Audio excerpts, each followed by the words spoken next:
Magandang araw mga bata, kamusta na kayo? Dalangin ko na lagi kayong ingatan ng Diyos dahil sa panahon ngayon, kahit mga bata ay maaaring nang magkasakit. Kaya lagi kayong manatili sa loob ng bahay at laging mag-iingat. Ngayon ay araw ng linggo, araw para sa ating Sunday School at araw para sa Panginoon. Kaya nga, alam ko handa na kayong magsimula. Tayong lahat ay magsimula sa panalangin. Ang Diyos ang ating kinakausap kapag tayo ay nananalangin, kaya huwag mo nang kausapin ang katabi at huwag mo nang makipaglaro o tumawa. Tayo ay lumapit sa Diyos. Tayo ay yumuko, pumikit at manalangin. Panginoon, magandang umaga po. Maraming salamat sa araw na ito. Salamat po sa lugar at sa oras na ito na iyong ibinigay sa amin. Maraming salamat sa proteksyon at sa mga biyayang aming natatanggap sa araw-araw. Panginoon, narito po kami upang papurihan, pasalamatan at upang sambahin ka.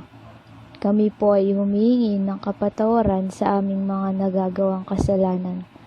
Kami po ay iyong gabayan upang mas maunawaan namin ang ituturo mo sa amin.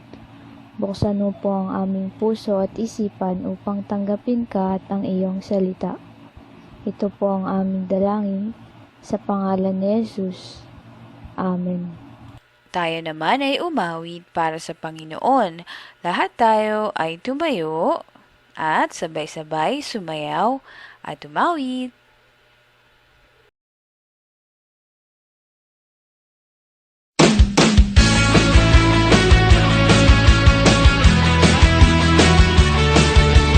Come on, people, now don't be late. It is time now to celebrate. Nothing in the world is better. Nothing in the world compares. Come on, people, now jump on in. We are giving the praise to Him.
Oras na para sa ating memory verse.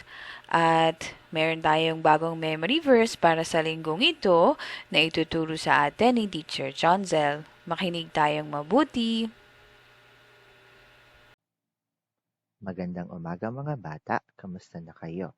Ngayon ay ECQ na at naway, lagi kayong ligtas kahit nasa loob kayo ng inyong mga tahanan. Tayo ay lagi makinig sa ating mga magulang, lalo na sa mga nakakatanda.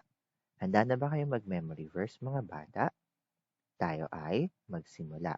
Pero bago tayo magpatuloy sa ating memory verse, tayo muna ay gagawa ng isang activity. Tingnan natin. Makikita ninyo sa screen ang mga magkasalungat na salita. Dito gusto ko na tayo ay lahat magsagot kung ano ang mga magkasalungat na salita. Halimbawa, itim. Ano ang kasalungat na salita ng itim? Ang sagot nyo ba ay puti? Tama, ito ay puti. Sumunod, malaki. Ano ang kasalungat na salita ng malaki? Kung ang sagot nyo ay baba, hindi ito tama. Pero kung ito ay maliit, tama ang inyong sagot. Ano naman ang taas? Tama, ito ay baba. Ano naman kaya ang hinatulan? Medyo mahirap mga bata, no? Pero sa ating memory verse, makikita natin ang kasalungat na salita nito. Basahin natin ang ating memory verse.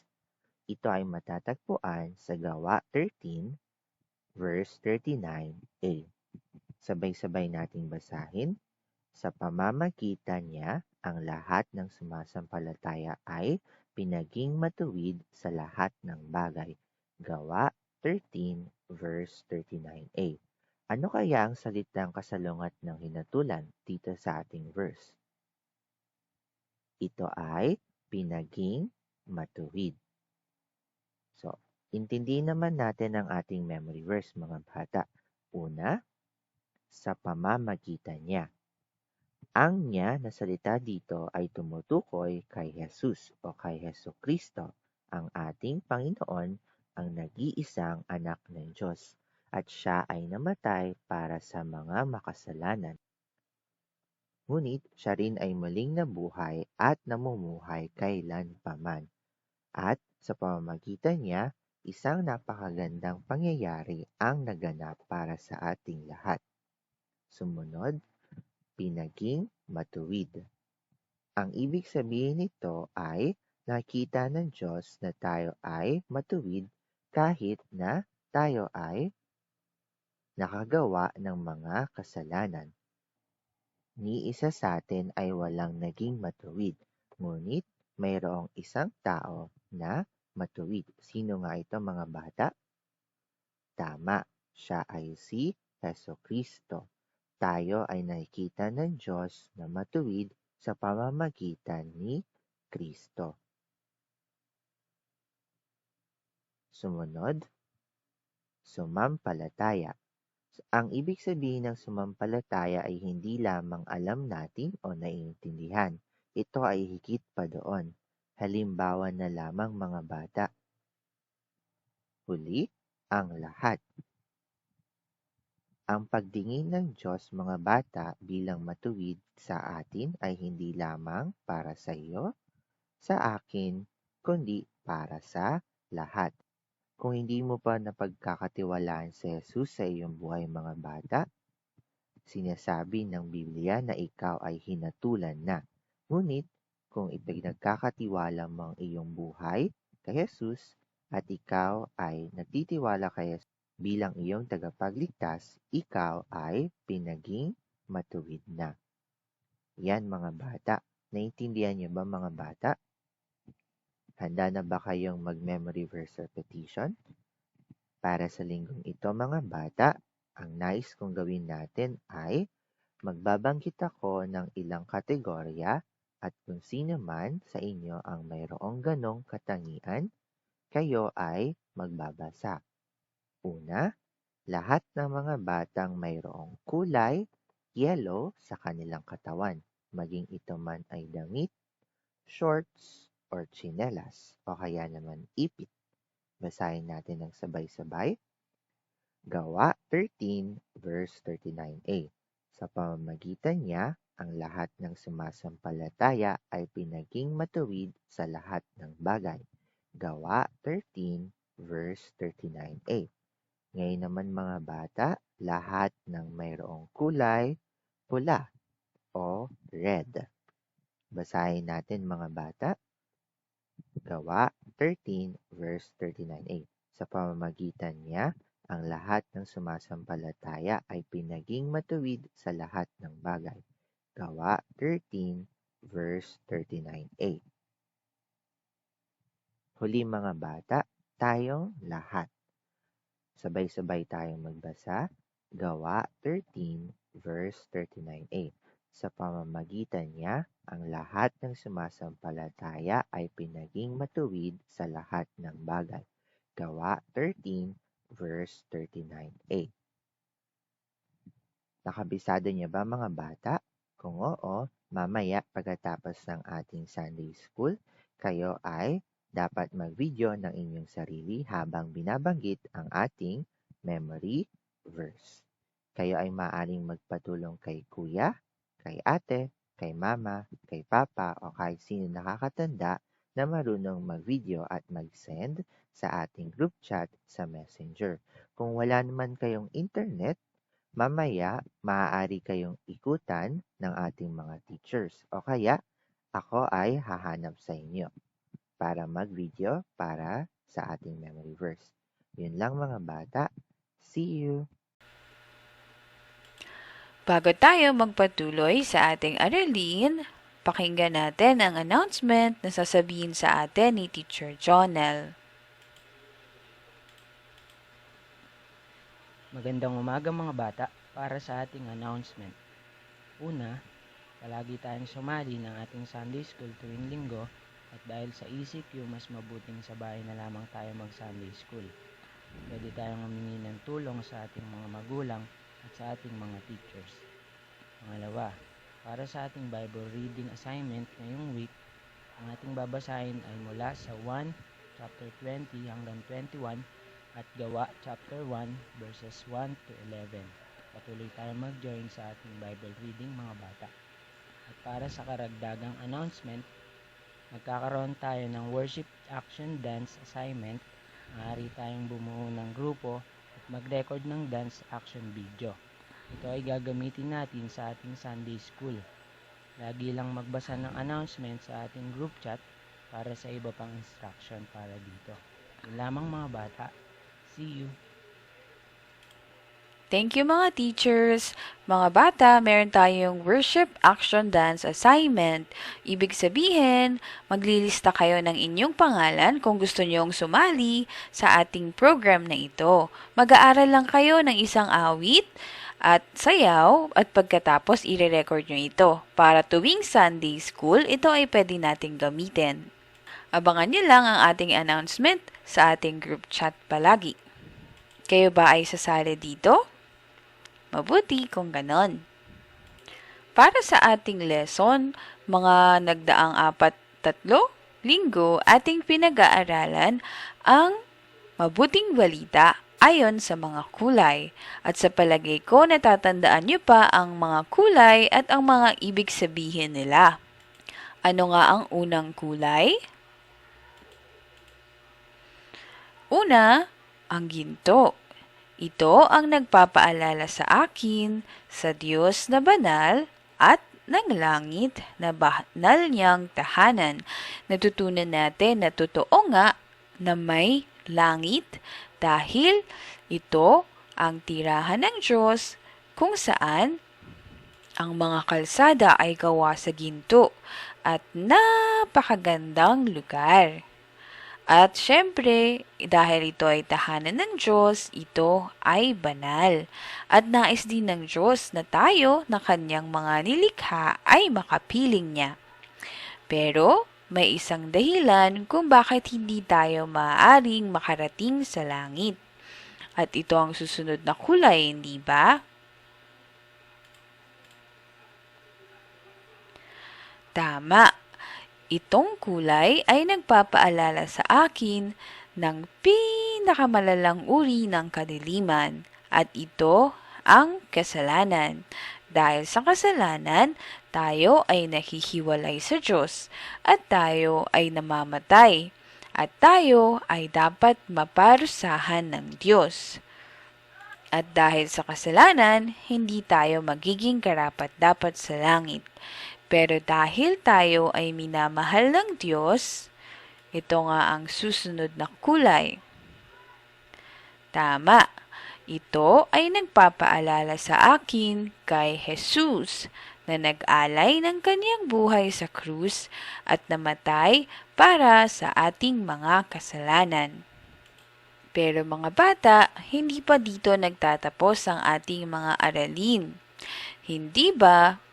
Dahil ang Diyos ang gumawa ng paraan para tayo ay mapatawad, nais niya na ang bawat isa sa atin ay mabuhay ng matuwid. Ano kayang kulay ang magpapaalala sa atin sa buhay na kalugod-lugod sa harap ng Diyos? Anong kulay nga ito? Tama, ito ay kulay puti. At ito ang nagpapaalala sa akin sa buhay na kalugod-lugod sa Diyos, ang banal at matuwid na pamumuhay. Tayo nga, lahat ay dapat na mabuhay ng banal at matuwid upang tayo ay maging kalugod-lugod sa Diyos. Pero mga bata, ang tanong, pwede ba o posible ba na maging matuwid tayo sa harap ng Diyos? Hindi ba? Kahapon lang, kanina lang, tayo ay nagkasala. At madalas tayo ay nagkakamali. Posible ba maging banal at matuwid sa harap ng Diyos ang mga katulad natin? Ano sa palagay ninyo? Opo o hindi po? Kasi kahit ang pinakamabait na tao ay nagagalit din o nagkakamali rin. Ano nga ang sabi sa atin ng memory verse?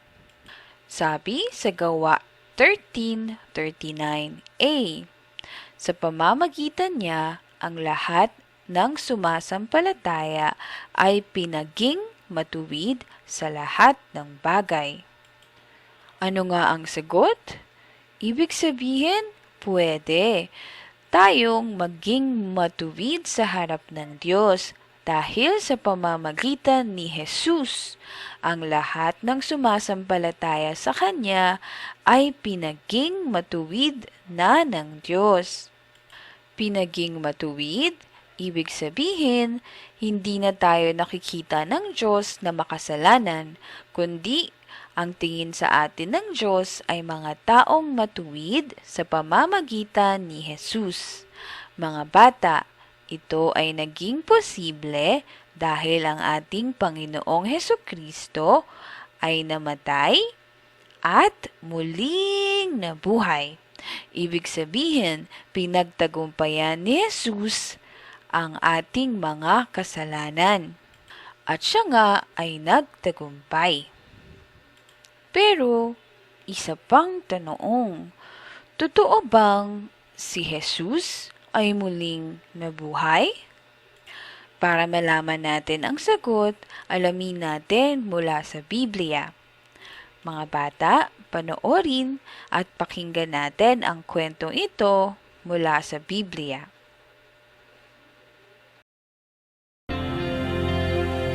Nang araw ding yon, may dalawang tagasunod si Jesus na naglalakad papuntang Emmaus. Ang nayong ito ay may 11 kilometro ang layo mula sa Jerusalem. Pinag-uusapan ng dalawa ang mga pangyayaring naganap kamakailan lang. Habang nag-uusap sila at nagtatalo tungkol sa mga bagay na iyon, lumapit sa kanila si Jesus at nakisabay sa paglalakad. Hindi nila siya nakilala dahil itinago ito sa kanilang paningin. Tinanong sila ni Jesus, Anong pinag-uusapan ninyo habang naglalakad kayo?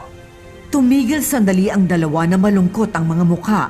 Sumagot ang isa na ang pangalan ay Cleopas. Siguro sa lahat ng dumadayo sa Jerusalem, kayo lang ang hindi nakabalita tungkol sa mga nangyari roon kamakailan. Nagtanong si Jesus sa kanila Bakit? Anong mga nangyari? at sumagot sila. Ang nangyari kay Jesus na taga Nazaret. Isa siyang propetang makapangyarihan sa paningin ng Diyos at ng mga tao. At pinatunayan ito ng mga gawa at aral niya. Inakusahan siya ng mga pinuno namin at ng mga namamahalang pari upang mahatulang mamatay. At ipinako siya sa krus. Umasa pa naman kami na siya ang magpapalaya sa Israel mula sa kamay ng mga taga-Roma. Pero 3 araw na ngayon mula nang pinatay siya. Pero nagulat kami sa ibinalita sa amin ng ilang babaeng kasamahan namin na maagang pumunta kanina sa libingan. Hindi nila nakita ang bangkay ni Jesus. Pero nakakita raw sila ng mga anghel na nagsasabing buhay si Jesus. Pumunta rin sa libingan ang ilan sa mga kasama naming lalaki. At nakita nila na wala nga raw ng bangkay, gaya ng sinabi ng mga babae. Sinabi sa kanila ni Jesus, Mga mangmang kayo, ang hirap ninyong papaniwalain sa lahat ng sinabi ng mga propeta sa kasulatan. Hindi ba't ang Kristo ay kailangan magtiis ng lahat ng ito bago siya parangalan ng Diyos? at ipinaliwanag sa kanila ni Jesus ang lahat ng nakasulat sa kasulatan tungkol sa kanya, mula sa mga isinulat ni Moises hanggang sa mga isinulat ng mga propeta. Nang malapit na sila sa Emmaus na pupuntahan nila, nagkunwari si Jesus na magpapatuloy sa kanyang paglalakbay, pero pinigil nila siya at sinabi, Dito na muna kayo tumuloy sa amin dahil palubog na ang araw at dumidilim na. kaya sumama siya sa kanila. Nang kakain na sila, kinuha ni Jesus ang tinapay at nagpasalamat sa Diyos. Pagkatapos, pinaghati-hati niya ito at ibinigay sa kanila.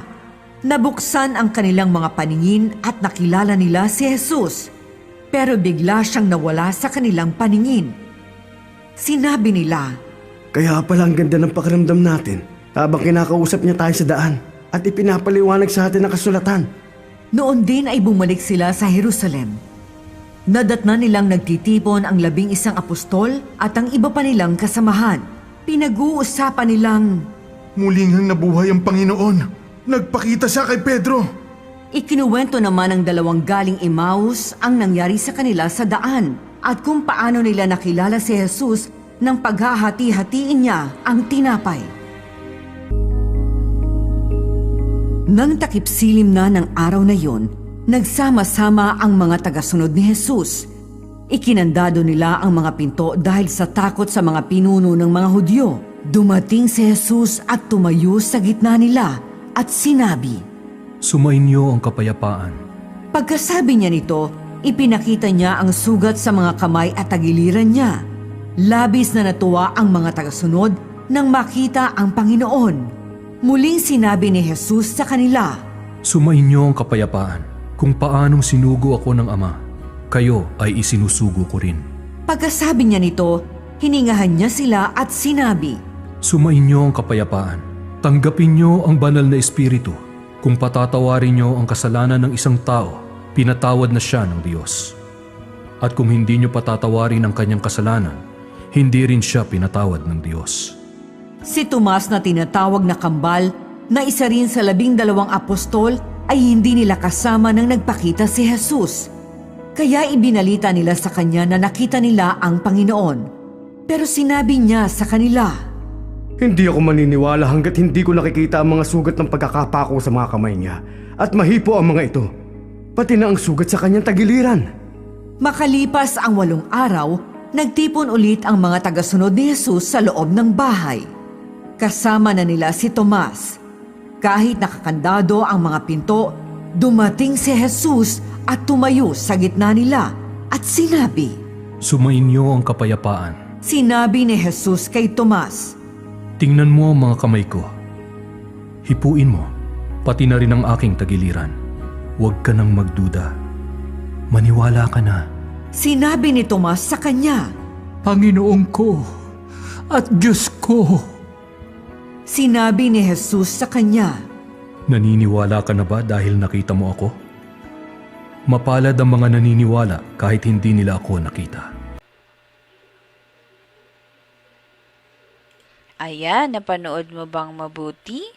Mga bata, si Jesus nga ay tunay na muling nabuhay. Hindi ba nakita nyo, siya ay nagpakita sa dalawang alagad na pauwi sa Emmaus at sa kanila ay ipaniliwanag niya ang plano ng Diyos na ang Kristo ay kinakailangan mamatay. Ngunit sa ikatlong araw, siya ay muling mabubuhay at siya rin ay nagpakita sa iba pa niyang mga alagad. At maging si Thomas ay nagpahayag, Panginoon ko at Diyos ko. Tunay nga na si Jesus, mga bata, ay muling nabuhay. Sabihin mo nga, si Jesus ay buhay. Tama. Dahil mga bata, kung ang ating tagapagligtas ay patay, wala na siyang pwedeng magawa para sa atin. Pero si Jesus na ating Panginoon at tagapagligtas ay buhay at buhay magpakailanman. Kaya nga, tayo ay tunay na maaaring mapatawad at malinis sa ating mga kasalanan kung tayo ay sasampalataya sa Kanya. At tinanong natin kanina, mga bata, posible ba na maging matuwid tayo sa harap ng Diyos? Ito nga ay posible dahil kay Jesus at dahil siya ay muling nabuhay. Basahin natin ang sinasabi sa Biblia. Sabayan niyo ako. 2 Korinto 5 verse 21. Hindi nagkasala si Kristo, ngunit alang-alang sa atin, siya'y itinuring na makasalanan upang sa pakikipag-isa natin sa Kanya ay maging matuwid tayo sa harap ng Diyos. Ano nga ang sinasabi dito? Si Jesus hindi nagkasala. Siya ay matuwid. Ngunit siya ay itinuring na makasalanan upang tayo ay maging matuwid at hindi na makasalanan sa harap ng Diyos. Naunawaan mo ba? Ibig sabihin, parang nagkaroon ng swap. Alam niyo ba yung swap? Exchange or pagpapalit. Si Jesus na matuwid at tayo na makasalanan. Ngunit dahil si Jesus ay namatay at muling nabuhay para sa atin, ano ang nangyari? Siya ay itinuring na makasalanan dahil siya ang nagbayad ng parusa na tayo ang dapat tumanggap. At tayo na ngayon ay itinuturing na matuwid dahil sa ginawa ni Jesus para sa atin. Kapag tinitingnan tayo ng Diyos, hindi na ang kasalanan natin ang nakikita niya, kundi si Jesus na nagbayad ng parusa para sa lahat ng ating kasalanan. Kaya dahil kay Jesus, maaari tayong maging matuwid sa harap ng Diyos. Naunawaan mo ba? Sige nga, ano nga sabi ulit ng ating memory verse? Gawa 13:39a. Sa pamamagitan niya, ang lahat ng sumasampalataya ay pinaging matuwid sa lahat ng bagay. Gawa 13:39a. Dahil kay Jesus, tayo ay maaaring maging matuwid sa harap ng Diyos. Katulad na lamang ng ating ika-4 na kulay. Matuwid, banal, perpekto sa harap ng Diyos, hindi dahil sa ating mga ginawa, kundi dahil kay Jesus. Basahin nga natin ang aral natin ng sabay-sabay.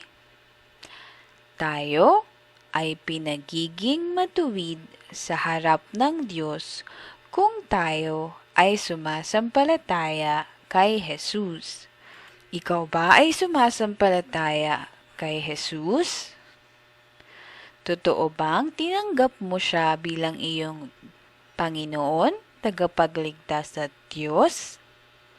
Kung oo, magpatuloy ka na sumunod sa Kanya at mabuhay ng tapat sa Kanyang mga salita. At kung hindi pa, sumampalataya ka at lumapit ka kay Jesus ngayon. Dahil tayong sumasampalataya kay Jesus ay magiging katanggap-tanggap sa harap ng Diyos at sa kanyang tahanan sa langit. Ano nga ang kailangan nating gawin? Magtiwala at sumampalataya kay Jesus.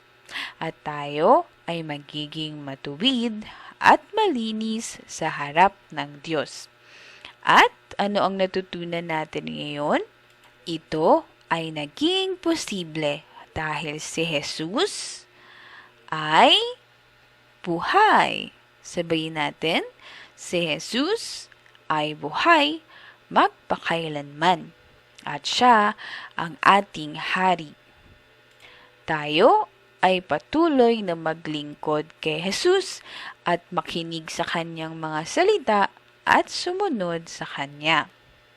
Mga bata, hindi pa dito nagtatapos ang ating aralin tungkol sa mabuting balita ayon sa kulay. Para sa huling aral tungkol dito, pumunta kayo ulit o makinig ulit kayo sa lesson natin sa susunod na linggo.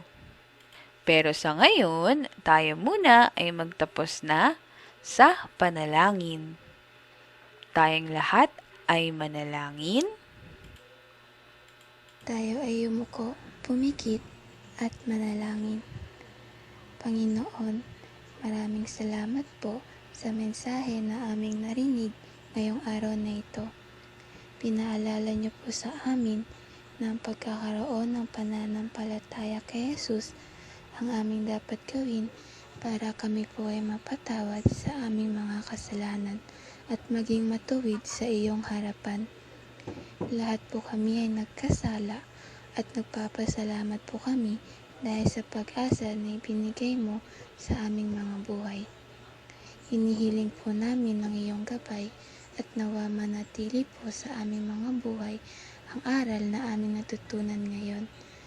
Maraming salamat po. Ito po ang aming dalangin sa pangalan ni Jesus. Amen. Salamat mga bata sa inyong pagsali sa ating Sunday School. Manatili sa loob ng bahay at maging maingat upang hindi kayo magkasakit. At para sa ating worship dance activity, isasend ko sa ating group chat ang mga kanta na pwede niyong pag-aralan. Iyon ay makikita natin sa ating YouTube channel ng Sunday School. Ano yung mga kanta na pwede niyong pagpilian, isasend ko sa inyo, abangan ninyo. At gumawa kayo ng grupo. Mas maganda kung sino yung malapit sa inyo o kasama ninyo sa bahay, ang inyong mga kagrupo. Dito tayo magtatapos mga bata. See you next Sunday. Paalam!